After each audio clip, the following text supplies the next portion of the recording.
Welcome back, deep divers. Today we're diving into a topic, well, it's a book, actually. Russian USO Secrets by Paul Stonehill and Philip Mantle, and it's all thanks to you. You asked for it. So, we're all pretty familiar with UFOs, right? But have you ever heard of USOs? Unidentified submersible objects. Exactly. They're like the underwater version of UFOs, and they're every bit as mysterious, if not more so. Definitely more so. Mhm. I mean, we've all looked up at the sky and wondered, but how often do we think about what might be lurking beneath the waves? Right. It's this whole other world down there. And Stonehill and Mantle's book takes us right into the heart of it, exploring some pretty wild accounts, especially from the Soviet and Russian military. Yeah, it's not just a few random sightings either. They've got reports from sailors, divers, even some historical records going back centuries. Wow, centuries. Okay, so right away, they introduced this phenomenon called the Kavakari.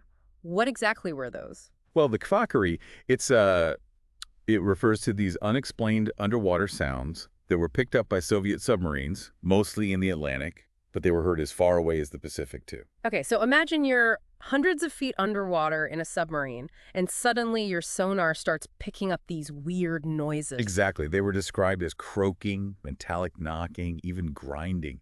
I mean, these sounds freaked out the sonar operators. They had no idea what they were dealing with. No wonder the Soviets launched a whole research program to figure it out. Did they ever come up with an explanation? You know, the thing is, they never did. And here's where it gets even more strange. In the late 1980s, right in the middle of the Cold War, the program was shut down. All the data, everything classified, gone. Wait, they just like stopped investigating and locked it all away? That's pretty suspicious, don't you think? I mean, was it some kind of top secret US technology they were worried about?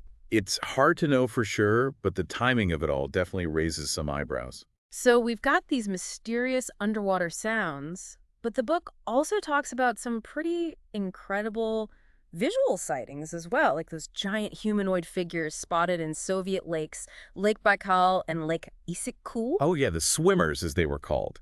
Huge, Wow. 3 meters tall. They were wearing these tight-fitting silver suits with spherical helmets. Hold on, 3 meters. That's like, what, almost 10 feet tall? Yeah, it's crazy. And here's the thing, no scuba gear. No scuba gear. How is that even possible? I mean, you're talking about deep, cold lakes, and these things are supposedly swimming around down there without any breathing apparatus. It defies logic, right? Yeah. And it gets even creepier. There was this incident where a group of Soviet divers tried to capture one of these swimmers in Lake Baikal. Oh, wow. What happened? Well, they went down with a net, ready to catch it, but then suddenly it's like something just blasted them back up to the surface. Blasted them. What do you mean? It's like some unseen force just propelled them upwards. It was chaos, really. Mm. Tragically, 3 of the divers died from decompression sickness. Oh, that's terrible. They were just doing their job, and then, boom, this happens. What a crazy story. It really makes you wonder, what were those swimmers? Were they even human? That's the million-dollar question, isn't it? Yeah. And the authors, they bring up these ancient myths about these powerful underwater beings. Like mermaids. Not quite. They're called the Navata Kavachas Yeah. in Hindu mythology. These these beings who live underwater and are very powerful. It makes you wonder, could there be some connection, to these old stories and what the divers saw? Wow, now that is a thought-provoking idea. It's like maybe those ancient myths are based on real encounters. Makes you wonder, were these swimmers misidentified divers? Hallucinations? Or something completely different that we don't even have a name for yet? It really is like something straight out of science fiction. Totally. And speaking of science fiction, let's talk about the Soviet military. I mean, they were obviously encountering something out there, and they were taking it seriously. What kind of experiences were they having? Well, there's one incident that stands out. It involves the Soviet submarine tender Volga back in 1977. It was stationed in the Barents Sea when things started to get really strange. Barents Sea? Okay, that's like Cold War Central. What happened? So the Volga, this submarine tender, is just minding its own business in the Barents Sea when suddenly their radar picks up multiple unidentified objects closing in on the ship. Multiple objects. Okay, so not just a blip on the radar. This sounds serious. Well, the captain and crew, they see these 9 bright objects. They're in a circular formation right above the ship. A circular formation. That's pretty strange. And they're moving, but in this synchronized way, almost like they're, I don't know, dancing or something. Dancing, like a coordinated maneuver. That's not how planes usually move. Exactly. And the radar, it doesn't show anything that matches what they're seeing, no known aircraft or anything. So these things are completely unidentified, just cruising above a Soviet submarine tender in the middle of the Cold War. And get this, during the entire encounter, which lasted about 18 minutes, All radio communication on the Volga is completely dead. Total silence. 18 minutes. Wow, that's a long time to have complete radio silence. It's like those objects were blocking their signals or something. That's what it seems like, some kind of electromagnetic interference coming from those objects. And as soon as they vanish, radio contact is restored. That is seriously spooky. Unexplained objects, strange movements, electromagnetic interference. This is a textbook USO encounter. It really is, and it gets even more interesting when you look at some of the other encounters that Stonehill and Mantle uncovered, like the one from a Soviet nuclear submarine, also in 1977. Another one from 77. This seems like a busy year for USOs. Yeah, it was a big year. So this nuclear sub, it's on its way back to Severodvinsk after some tests. Severodvinsk, isn't that a major Russian naval base? Yeah, a really important one for their submarine fleet. Okay, so high security, lots of military activity, and then what happens? Well, one of the officers on watch, he sees this luminous object, and it's rising out of the ocean at an incredible speed. Rising out of the ocean, so like it was underwater and then took off into the air. Yeah, it shot straight up into the sky, leaving this trail of foam behind it. Wow, so it's like a USO turns into a UFO right before their eyes. That's incredible. Right. It's like, what are these things capable of? Makes you wonder if maybe USOs and UFOs are somehow connected. Like maybe it's the same phenomenon, but just operating in different environments. That's a really interesting thought, and it's something that a lot of researchers have speculated about. The idea that these things can move between air and water seamlessly. It would definitely require some pretty advanced technology, way beyond anything we currently have. Definitely. I mean, if we're talking about objects that can defy the laws of physics as we know them, then we're dealing with something truly extraordinary. Okay, so we've got experienced naval officers, people trained to observe and report accurately. They're seeing these things, they're reporting them, but what was the official response from the Soviet military? Did they just ignore these reports, or were they taking it seriously? They actually had specific instructions within the Soviet armed forces on how to handle UFO and USO sightings. They had to be reported through the proper channels. Really? So they had an official protocol in place? That's pretty interesting. Shows they were taking it seriously. Absolutely. And one of the key figures in all of this was Vladimir Ajaja, a former Soviet Navy officer who became fascinated by USOs. You mentioned him earlier. He was the one who faced some resistance for his research, right? Yeah, he did. You see, back during the Cold War, research into UFOs, especially within the military, was a pretty sensitive topic. I can imagine. I mean, any suggestion that there might be something out there that's technologically superior, especially coming from a rival nation, would have been a huge deal. Exactly. But Ajita, he was really passionate about this. He collected reports, interviewed witnesses. He even wrote a whole monograph on UFOs for the Soviet Navy. A whole monograph. Wow, he was dedicated. He really was. He was determined to understand what was going on, and he believed that these sightings were something that needed to be taken seriously. So he was kind of like a pioneer in the field of USO research, at least within the Soviet military. You could say that. And his work really highlights how the Soviets were paying attention to this phenomenon, maybe even more than we realize. So what kind of things did Ajagata uncover in his research? Did he find anything that could explain these encounters? Well, he gathered a lot of information, talking to submarine crews, pilots, even cosmonauts, and he found that Soviet naval intelligence had actually been investigating UFOs for quite a while. Wow, so this wasn't just a passing interest. They had a whole intelligence operation dedicated to UFOs. It's pretty significant. Yeah, it shows they were really trying to figure out what they were dealing with, and they were taking it very seriously. I wonder if they ever came up with any answers, or if all that information is still locked away somewhere. It's hard to say. A lot of those Soviet archives are still inaccessible, which makes researching this topic incredibly difficult.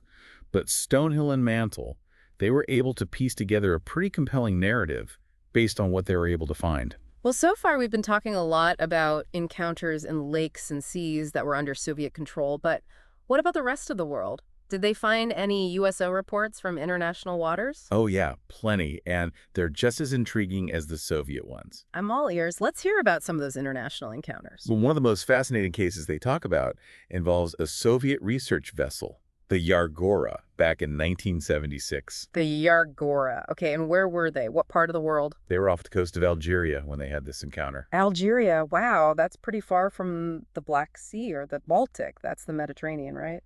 So what did they see out there in the open ocean? So they spotted this pearly white object, and it was shaped like a flattened sphere moving through the water. A flattened sphere.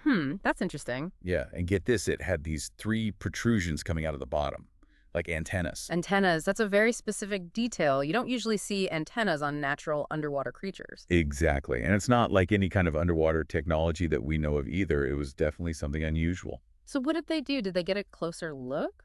They observed it for over an hour, and they even sent a radiogram back to the Soviet Academy of Sciences in Moscow reporting the sighting.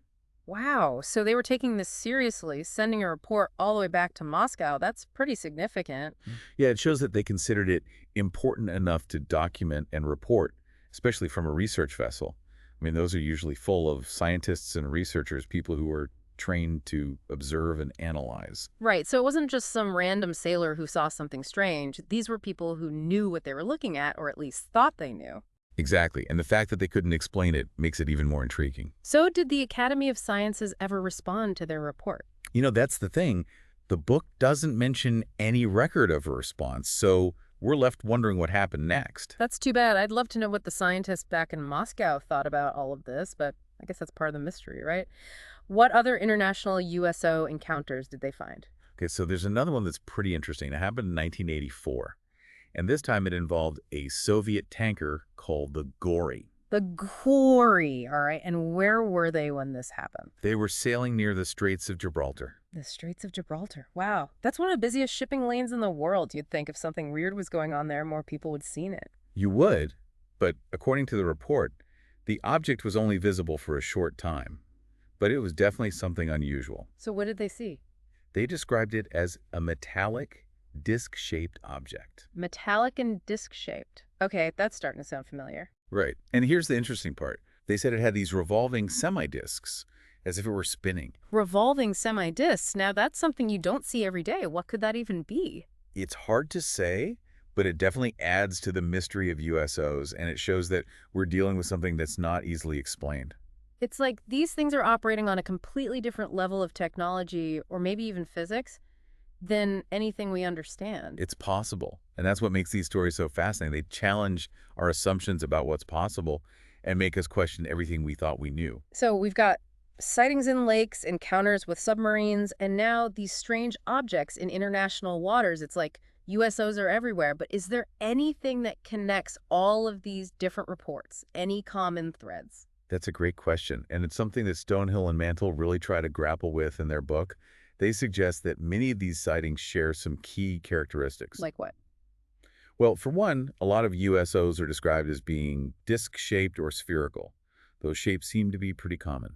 Okay, that makes sense. Those shapes are aerodynamic and hydrodynamic. They would move easily through both air and water. Exactly, and another commonality is that they seem to be capable of incredible maneuvers, moving at high speeds and making sharp turns that would be impossible for any known submarine. So they're basically defying the laws of physics as we understand them. Pretty much. And then there are those reports of electromagnetic interference associated with USO sightings, like the radio blackouts we talked about earlier, or even equipment malfunctions. Right, just like what happened with the Volga, that seems to be a recurring theme. It does, and it suggests that these things, whatever they are, have the ability to disrupt electromagnetic fields, which is pretty mind-blowing when you think about it. It really is. It's like they're operating on a whole other level of science, or maybe something beyond science altogether. Maybe. And that's what makes the whole topic so compelling. It opens up a whole world of possibilities, and it forces us to confront the unknown. Well, this deep dive into Russian USO secrets has been absolutely fascinating. So many incredible stories, so much mystery. What's the big takeaway for our listeners today? I think the biggest takeaway is that there's still so much we don't know about our own planet. The oceans are vast and largely unexplored, and clearly there are things happening down there that we're only just beginning to understand. It's a good reminder that there's still a sense of wonder and mystery in the world, and that there are still discoveries to be made. Who knows what else is lurking out there in the depths? That's the beauty of it, isn't it? The unknown is still out there, waiting to be explored. Well said. A huge thank you to you for joining me today on this deep dive into Russian USO secrets. It's been a truly enlightened conversation. I'm sure our listeners have enjoyed it as much as I have. It was my pleasure. Thanks for having me. And to all of you listening out there, thank you for joining us on this journey into the world of USOs. We hope you found it informative, intriguing, and maybe even a little bit mind-blowing. Remember, the world is full of mysteries. Keep exploring, keep questioning, and never stop diving deeper into the unknown. Until next time, keep those lights shining bright.